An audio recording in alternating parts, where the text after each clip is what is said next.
اس نے کہا تیرے سب نبیوں کو مار دیا گیا, قتل کروا دیا گیا, ایک جنگ ہے سامنے, میں اب یہاں پر اکیلا بچا ہوں.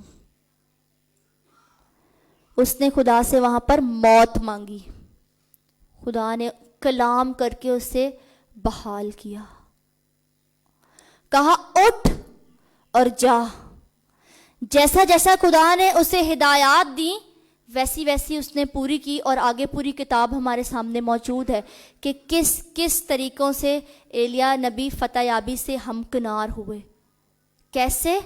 جب خدا کی آواز کو سنا. جب ہم مایوسی کا شکار ہوتے ہیں تو حالات و واقعات کی آوازیں خدا کی آواز کو دبانے کی کوشش کرتی ہیں. یاد رکھیے خدا تنہائی میں ہی ہم سے بولتا ہے. خدا دھیمی آواز میں بولتا ہے. اس کی آواز کو سننے کے لیے اپنے روحانی کانوں کو کھولنے کی ضرورت پڑتی ہے. پہلے آندھی طوفان آئی, ایلیا سمجھا شاید اس آندھی اور طوفان میں خدا ہوگا, لیکن بہت ساری چیزیں پہلے ہوئی, ان سب میں خدا نہیں بولا. خدا بعد میں دھیمی آواز میں اس سے ہم کلام ہوا. آج خدا آپ سے بھی کلام کر رہا ہے. میں جانتی ہوں یہاں پر بہت سے لوگ ایسے ہیں, میں روح میں اس بات کو ایمان میں محسوس کر کے کہہ سکتی ہوں کہ بہت سی جانیں ایسی ہیں جنہیں آج آسودہ ہونے کی ضرورت ہے. شاید وہ فزیکلی تو بڑے مضبوط دکھائی دیتے ہوں, پیسہ بھی ہو, سب کچھ بھی ہو, لیکن آج خدا آپ کو باطنی انسانیت میں زور آور کرنا چاہتا ہے. جہاں جہاں آپ کی مایوسی, کم اعتقادی, بے دلی ہے, وہ اسے دور کرنا چاہتا ہے. اور اسی لیے خدا آج آپ سے کلام کر رہا ہے کہ فقط تو مضبوط ہو جا, کیونکہ میں تیرے ساتھ ہوں. خدا ہمارے ساتھ ہے.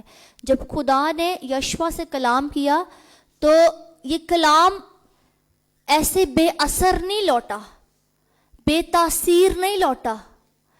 یشوع اپنے اندر اس چیز کی جب کمی محسوس کر رہا ہوگا, اس کلام کے وسیلے سے اتنا ایمان سے بھر گیا, اتنا ایمان سے بھر گیا کہ جنگ لڑنے کی ضرورت نہیں پڑی. صرف اور صرف ایمان سے 7 چکر کاٹنے کے سبب سے یریکو کی دیوار کیا ہو گئی؟ گر گئی. اور بڑی بڑی دیواریں ہماری گر جائیں گی جب ہم خداون کے کلام پر آج کیا کہیں گے؟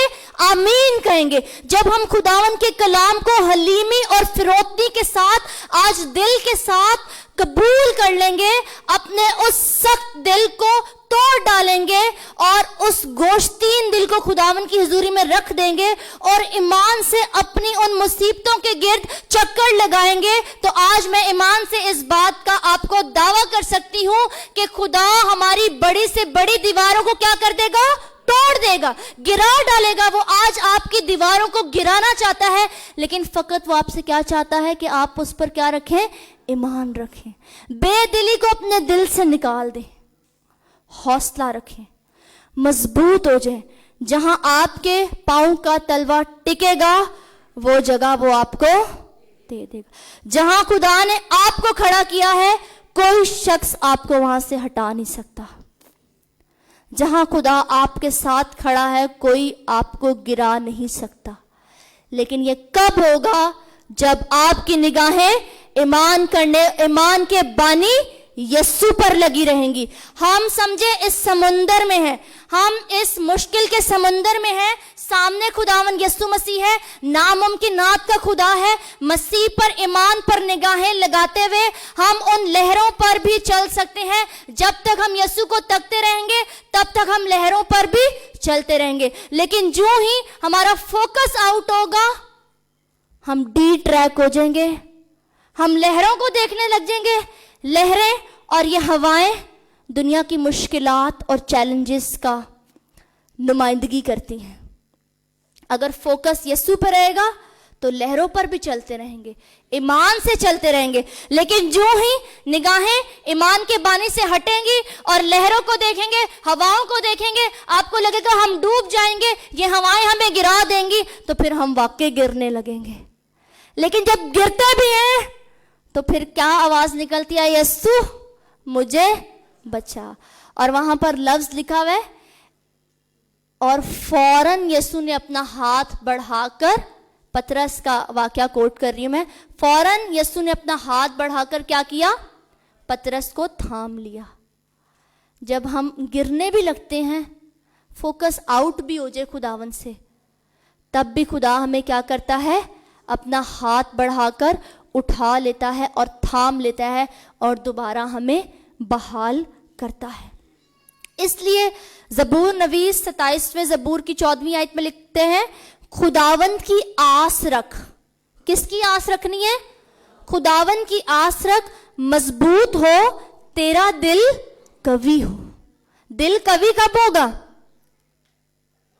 جب دل قوی تب ہوگا جب خداوند پر آس ہوگی. بہت سارے حوالہ جات میں دیکھ رہی تھی, زبور 31 اس کی 24ویں آیت میں بھی لکھا ہوا ہے, خداوند پر آس رکھنے والوں مضبوط ہو اور تمہارا دل قوی ہو. ایسے ڈھیر حوالہ جات ہمیں ملیں گے جہاں پر خداوند بار بار اپنے لوگوں سے کہہ رہا ہے کہ خداوند پر آس رکھ, خداوند پر بھروسہ رکھ. خداوند ہماری زندہ امید ہے, وہ ہمارا محکم قلعہ, وہ ہماری چٹان ہے, ہم اس میں جا کے چھپ سکتے ہیں. ایلیا تو غار میں جا کر چھپ گیا, آج ہمیں کہاں پر چھپنے کی ضرورت ہے؟ چٹان کون ہے؟ زندہ چٹان خداوند یسوع مسیح ہے. جب ہم اس میں جا کر چھپتے ہیں تو وہ ہمیں اپنے آپ میں محفوظ کر لیتا ہے اور اس کی آواز ہمیں تقویت بخشتی ہے. یشوا کو جب مضبوطی کا کلام دیا تو 8ویں آیت میں شریعت کی امپورٹنس کو بھی ابھارا ہے. شریعت کی یہ کتاب تیرے منہ سے نہ ہٹے, بلکہ دن اور رات تجھے اس کا دھیان رہے, تب ہی تجھے کیا ہوگی؟ اقبال مندی کی راہ نصیب ہوگی اور تو خوب کامیاب ہوگا. جنگ تو خداوند کی ہے, لیکن جنگ میں کس کے کلام پر ایمان رکھنا ہے؟ کون سی کتاب ہمارے سامنے ہونی چاہیے؟ شریعت کی کتاب. شریعت کی کتاب سے مراد کیا ہے؟ خدا کا کلام, خدا کی باتیں جو ہماری آنکھوں کو نور بخشتی ہیں, جو ہمارے لیے شہد کے ٹپکوں سے بھی زیادہ کیا ہے؟ شیریں ہیں, میٹھی ہیں. یہ دنیا کڑوی ہے, اس کی باتیں بھی کڑوی ہیں, تانے ہر چیز ہمیں ملے گی, لیکن جب خدا ہمارے ساتھ ہے تو پھر ہم ریوائیو ہو جاتے ہیں, پھر ہم مضبوط ہو جاتے ہیں, ہر طرح کی مشکل کا سامنا ہم آسانی سے کرتے ہیں. اور مسیحوں کے لیے تو فضل کی بات ہے کہ خدا باپ بھی ہمارے ساتھ ہے, خدا بیٹا بھی ہمارے ساتھ ہے, اور خدا کا پاک روح بھی ہمارے ساتھ ہے. یوحنا کی انجیل 14ویں باب میں یسوع مسیح نے اپنے شاگردوں سے کہا, تمہارا دل نہ گھبرائے, پریشان نہ ہو, تمہارا دل نہ گھبرائے, ڈونٹ بی ڈسکریج, تمہارا دل نہ گھبرائے, میں جاتا ہوں, میرے پاس, میرے باپ کے پاس بہت سے مقام ہے, اگر نہ ہوتے تو میں تم سے کہہ دیتا. اوپر بھی چلے گئے, لیکن میں جاتا ہوں اور باپ سے درخواست کر کے تمہارے لیے کیا بھیجوں گا؟ روح پاک بھیجوں گا, ایک دوسرا مددگار بھیجوں گا جو تمہیں یتیم نہیں چھوڑے گا. یتیم سے مراد کیا ہے وہاں پر؟ تمہیں اکیلا نہیں چھوڑے گا. جب آپ کو لگے کہ آپ تنہائی کا شکار ہو رہے ہیں, جب آپ کو لگے کہ ہم اکیلے ہیں, اس مشکل کے وقت میں کوئی ہمارے ساتھ نہیں, خداوند یسوع مسیح نے کہا کہ دنیا کے آخر تک ہمیشہ میں تمہارے ساتھ ہوں, اور میں اوپر بھی جا رہا ہوں, باپ کے دہنے ہاتھ بھی بیٹھ رہا ہوں, تب بھی میں تمہارے لیے اس دنیا میں رہنے کے لیے بھی تمہارے لیے ایک دوسرا مددگار بھیجوں گا جو تمہارے ساتھ رہے گا, تمہارے اندر ہوگا اور تمہیں بتائے گا کیا کرنا ہے کیا نہیں کرنا. سب کچھ تو کر دیا گیا ہمارے لیے. اب پریشانی کی کیا بات ہے؟ خوف کی کیا بات ہے؟ بے دلی کی کیا بات ہے؟ نا امیدی کی کیا بات ہے؟ سب کچھ تو خداوند نے ہمارے لیے کر دیا, کفارہ بھی دے دیا, نجات بھی دے دی, وہ جنگ بھی خود ہی لڑ لی. ان کو تو جا کے خود جنگ لڑ کے کیا کرنا تھا؟ ملک پر فتح پانی تھی. میری اور آپ کی جنگ کس نے لڑ لی؟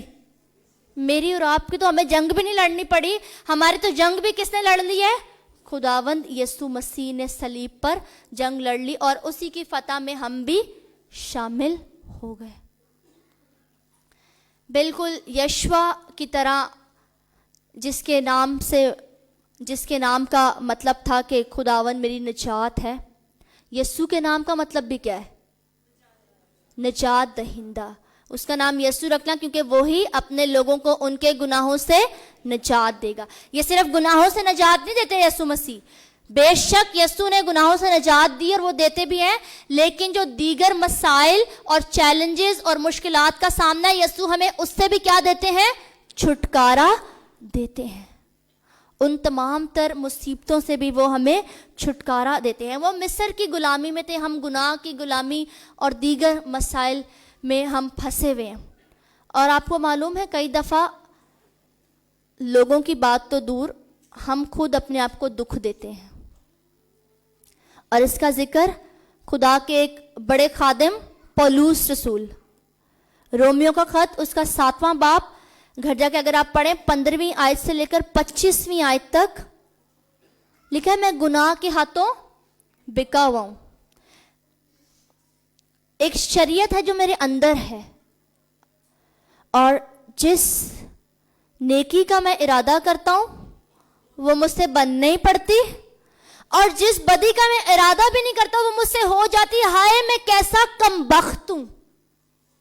کبھی کبھار اپنے آپ سے ہم تنگ آ جاتے ہیں کہ ہم کیسے جو ہم چاہتے بھی ہیں کہ ہم خدا کی حضوری میں راستے سے چلیں، اچھے طریقے سے اس منزل کو، اس ملک کو، اس جگہ کو حاصل کریں جو خدا نے انعام ہمارے لیے رکھا ہے، وہ ہم حاصل ہی نہیں کر پاتے. رستے میں چلتے چلتے ہم کیا ہو جاتے ہیں؟ گر جاتے ہیں. پھر ہم چلا اٹھتے ہیں، ہائے میں کیسا کم بخت ہوں، کون ہے جو مجھے اس گناہ کے بدن سے آزاد کرے گا؟ اور آگے خود وہاں پر جواب لکھا ہوا، خداوند یسوع مسیح کا شکر ادا کرتا ہوں.